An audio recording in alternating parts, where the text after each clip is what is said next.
wanaingia kwa jina la Yesu. Wamechochea mara 7. Sisi tunaongeza, tunatembea katikati ya tarebo. Nisikie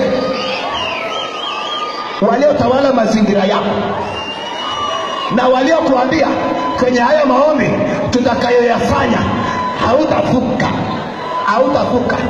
Kama umesimama, kama umekaa, naomba usimame. Hapa kuna kitu kinaenda kufanyika saa hii. Sikiliza, wakati tunaenda kupiga kelele zetu, tunaenda kupiga kwa ufahamu. Sawa?